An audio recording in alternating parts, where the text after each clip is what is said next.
இந்த வீடியோவில் நம்ம கணக்கு பதிவுகளுடைய 3வது பாடம் முதன்மை பதிவேடுகள் அப்படிங்கிற தலைப்பில் இருக்கக்கூடிய கணக்கியலின் பொன்னான விதிகள் இதை தான் பார்க்க போகிறோம். ஏன் இந்த பாடத்துக்கு முக்கியத்துவம் கொடுக்குறோம் அப்படின்னா, இதிலேருந்து நம்ம கணக்குகள் ஆரம்பிக்குது.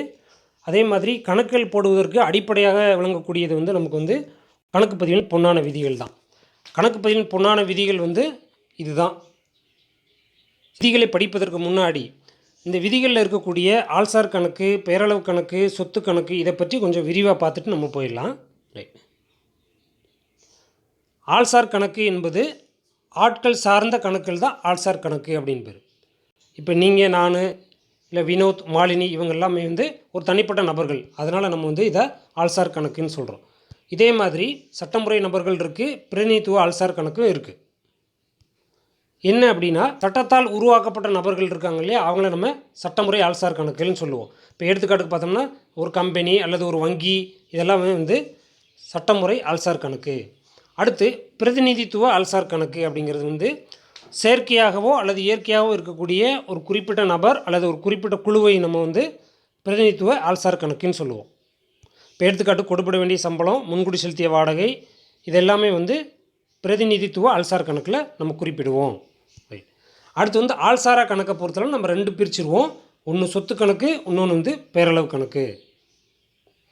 சரிங்களா? இப்போ சொத்து கணக்கு என்பது என்ன அப்படின்னா, நிறுவனத்திற்கு சொந்தமானது அல்லது நிறுவனத்திற்கு உரிமை உடைய அனைத்தையுமே நம்ம சொத்து கணக்கு அப்படின்னு சொல்கிறோம். சொத்து கணக்கில் நம்ம 2 வகையில் சொல்லுவோம். புலனாகும் சொத்து, புலனாகாத சொத்து. அதாவது என்ன அப்படின்னா, கண்ணால் பார்த்து தொட்டு உணரக்கூடிய சொத்துக்கள், உடைமைகள் எல்லாத்தையுமே நம்ம புலனாகும் சொத்துக்கள் அப்படின்னு சொல்லுவோம். எடுத்துக்காட்டுக்கு இந்த பொறி இயந்திரம், கட்டடம், அறைகளன், சரக்கிருப்பு இதெல்லாமே புலனாகும் சொத்துக்கு எடுத்துக்காட்டாக சொல்லலாம். அடுத்து புலனாகாத சொத்து. புலனாகாத சொத்துனா கண்ணால் பார்த்து தொட்டு உணர முடியாத சொத்துக்கள். பேரளவு கணக்கில் என்பது செலவுகள், நட்டங்கள், லாபங்கள், வருமானங்கள் இது சார்ந்ததாக இருந்ததுன்னா அதை நம்ம பேரளவு கணக்குகள் அப்படிங்கிற தலைப்பில் சொல்லுவோம். இப்போ எடுத்துக்காட்டுக்கு பார்த்தோம்னா சம்பளம், கூலி, வாடகை, வட்டி போன்ற வருமானங்கள், செலவுகள் இதெல்லாம் பேரளவு கணக்கு தலைப்பில் வரும். இதை உயர் விதமாக சொல்லலாம். இது ஒரு தற்காலிகமான கணக்கு. என்ன காரணம் அப்படின்னா, இந்த நட்டங்கள், லாபங்கள், வருமானங்கள்லாம் ஒரு குறிப்பிட்ட ஆண்டு வரைக்கும் தான் இருக்கும். அதுக்கடுத்து இது முடிஞ்சிடும். இப்போ எடுத்துக்காட்டுக்கு பார்த்தோம்னா வாடகை செலுத்தியது அல்லது வாடகை பெற்றது அப்படின்னா, வாடகை பெற்றதுன்னா அந்த நடவடிக்கை முடிஞ்சிடும். அதேமாரி வட்டி செலுத்தியதுன்னா அந்த நடவடிக்கை முடிஞ்சிடும். எனவே இதை நம்ம தற்காலிக கணக்கு அப்படின்னு சொல்லுவோம். இப்போ நம்ம மேலே சொல்லியிருக்கோம் இல்லையா, ஆள்சார் கணக்கு, சொத்து கணக்கு, பேரளவு கணக்கு. இந்த மாதிரி மேலே சொன்ன எல்லா கணக்குகளுடைய நடவடிக்கைகளை பதிவு செய்வதற்கு நம்ம 2 விதிகளை பயன்படுத்துகிறோம். சரிங்களா? ஒன்று பற்று, மற்றொன்று வரவுன்னு சொல்லுவோம். இந்த மாதிரி கணக்குகளுடைய நடவடிக்கைகளை 2 விதிகளை பயன்படுத்தி பதிகிறதுக்கு பேர் தான் கணக்கு பதிவுகளின் பொன்னான விதிகள் அல்லது இரட்டை பதிவு முறையின் விதிகள் அப்படின்னு சொல்லலாம். கணக்கு பதிவின் பொன்னான விதிகளை இன்னும் கொஞ்சம் ஆழமாக தெரிஞ்சுக்கணும் அப்படின்னா, இப்போ பாருங்கள், இப்போ இரட்டை பதிவு முறையுடைய விதி இதுதான். சரி, இப்போ தான் நம்ம பார்த்துருக்குறோம். இப்போ இது இன்னும் கொஞ்சம் ஆழமாக தெரிஞ்சுக்கிறதுக்காக நம்ம ஒவ்வொரு கணக்கு தலைப்பு வாரியாக போயிடலாம். முதல்ல ஆள்சார் கணக்கு. ஆள்சார் கணக்குடைய விதி தெரியும். பெறுவர் பற்று, தருபவர் வரவு. இப்போது ஒரு எடுத்துக்காட்டுக்கு அன்பிற்கு காசோலை செலுத்தியது அப்படின்னு சொல்லி இருக்குது. இதை எப்படி நம்ம ஆள்சார் கணக்குடைய விதியை பயன்படுத்துகிறோம்னு பாருங்கள்.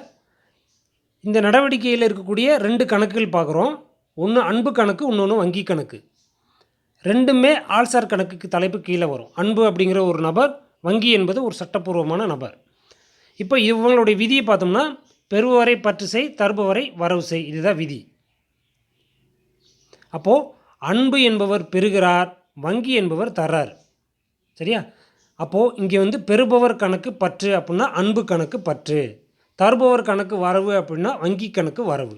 இப்படி தான் நம்ம இந்த விதியை பயன்படுத்துவோம். இரண்டாவதாக சொத்து கணக்குடைய விதியை எப்படி பயன்படுத்துகிறோம்னு பாருங்கள். உள்வருவன பற்று, வெளி செல்வன வரவு. இப்போ எடுத்துக்காட்டுக்கு நம்ம அறைகளன் ரொக்கத்திற்கு வாங்கியது 5000 சொல்லி எடுத்துருக்குறோம். அறைகளன் கணக்கு என்பது சொத்து, ரொக்க கணக்கு என்பது ஒரு சொத்து. அப்போ 2மே சொத்து கணக்கு தலைப்பு கீழே வருது. சொத்து கணக்குடைய விதி பார்த்தோம்னா உள்வருவன பற்று, வெளிச்செல்வன வரவு. அப்போ அறைகளன் வாங்கும் பொழுது அறைகளன் நமக்கு உள்ளே வரும், நம்ம பணம் செலுத்தி வாங்குவோம், அதனால் ரொக்கம் வெளியில் போயிடும். அப்போ உள்வருவன பற்று, வெளிச்செல்வன வரவு. அப்போது அரைகலன் கணக்கு பற்று, ரொக்க கணக்கு வரவு. அடுத்து பெயரளவு கணக்கு பார்த்தோம் அப்படின்னோம்னா செலவுகளில் நட்டங்களும் பற்று, வருமானங்களும் ஆதாயங்களும் வரவு. உதாரணமாக வாடகை செலுத்தியதுன்னு சொல்லி எடுக்கும் பொழுது வாடகை அப்படிங்கிறது நமக்கு ஒரு பெயரளவு கணக்கு தலைப்பு கீழே வரும். ரொக்கம் அப்படிங்கிறது நமக்கு சொத்து கணக்கு தலைப்பு கீழே வரும். சரிங்களா?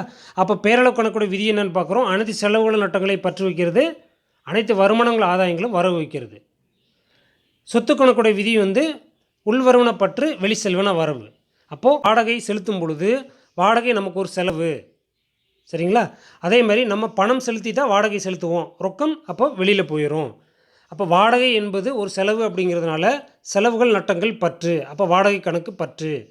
ரொக்கம் சொத்து கணக்குடைய விதியை பார்த்தோம்னா உள்வருவன பற்று, வெளி செல்வன வரவு. வாடகை நம்ம ரொக்கமாக செலுத்தும் பொழுது ரொக்கம் நம்ம கையிலேருந்து வெளியில் போயிடும். சரிங்களா? அதனால் ரொக்க கணக்கு வரவு. கணக்கியலின் பொன்னான விதிகளை விளக்கி சொன்னது உங்களுக்கு புரிஞ்சிருக்கும்னு நினைக்கிறேன். சப்ஸ்கிரைப் பண்ணுங்கள். உங்களுடைய நண்பர்களுக்கு இது பயனுள்ளதாக இருந்ததுன்னா அவங்களுக்கு ஷேர் பண்ணுங்கள். நன்றி.